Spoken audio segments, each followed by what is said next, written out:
ஆணை வழங்கப்படுகிறது. அவரை தொடர்ந்து காட்பாடி தெங்கால் பகுதியை சேர்ந்த திரு தமிழ்ச்செல்வன் அவர்களுக்கு கல்வி உதவித்தொகை வழங்கப்படுகிறது. அவர்களை தொடர்ந்து பேரணாம்பட்டு மேலாளங்குப்பம் பகுதியை சேர்ந்த திருமதி பிரேமா அவர்களுக்கு கல்வி உதவித்தொகை வழங்கப்படுகிறது. செல்வி பிரேமா அவர்களுக்கு கல்வி உதவித்தொகை வழங்கப்படுகிறது. தொடர்ந்து முதலமைச்சரின் விரிவான மருத்துவ காப்பீட்டு திட்டத்தின் கீழ் வேலூர் அப்துல் ரகுமான் அவர்களுக்கு காப்பீட்டு அட்டை வழங்கப்படுகிறது. முதலமைச்சரின் விரிவான மருத்துவ காப்பீட்டு அட்டை வழங்கப்படுகிறது. தொடர்ந்து வேளாண்மை துறையின் சார்பில் முதலமைச்சரின் மண்ணுயிர் காத்து மண்ணுயிர் காப்போம் திட்டத்தின் கீழ் சேகனூர் பிரேமானந்த் அவர்களுக்கு தெளிப்பான் கருவி வழங்கப்படுகிறது. அவரை தொடர்ந்து கூட்டுறவுத்துறையின் சார்பில் வன்றந்தாங்கல் பகுதியை சேர்ந்த மகேஸ்வரி மஞ்சுளா அவர்களுக்கு சுய உதவி குழுக்கான உதவித்தொகை வழங்கப்படுகிறது. ரூபாய் 9 லட்சத்திற்கான ஆணை வழங்கப்படுகிறது. தொடர்ந்து வேளாண்மை பொறியியல் துறையின் சார்பில் வேலூர் துத்திக்காடு பகுதியை சேர்ந்த சிவராமன் அவர்களுக்கு பவர் டிரில்லர் வழங்கப்படுகிறது. இதன் மதிப்பு ரூபாய் 1,20,000.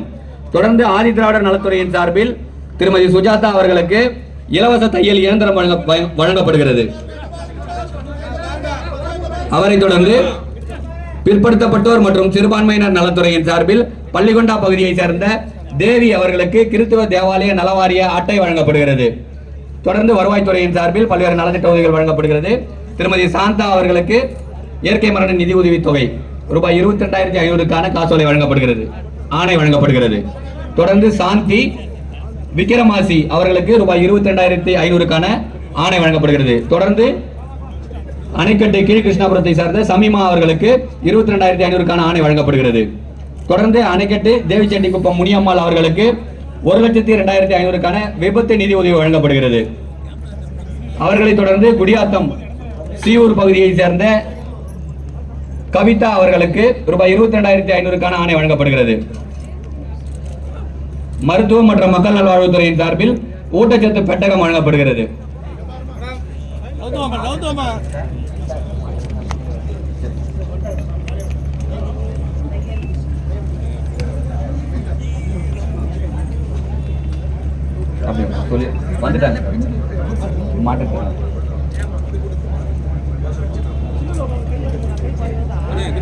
மாற்றுத்திறனாளிகள் நலத்துறையின் சார்பில் செயற்கை கால அவயம் வழங்கப்படுகிறது.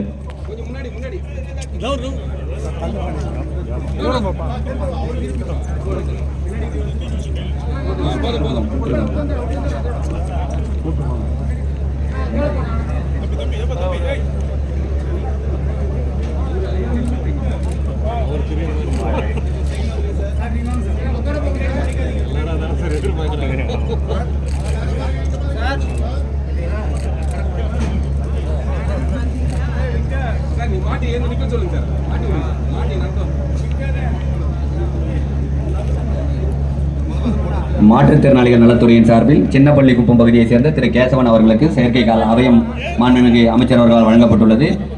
இதன் மதிப்பு ரூபாய் 27,500.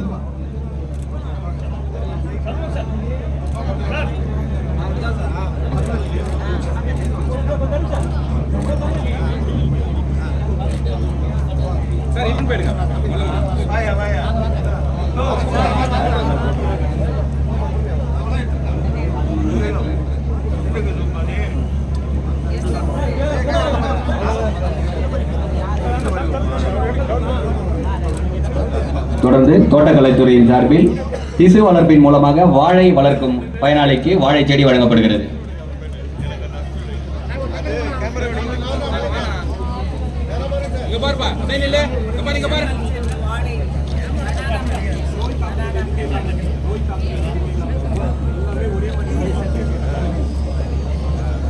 வேலூர் மாவட்ட செய்தி மக்கள் தொடர்பு அலுவலர் அவர்களை விழா நன்றி உரை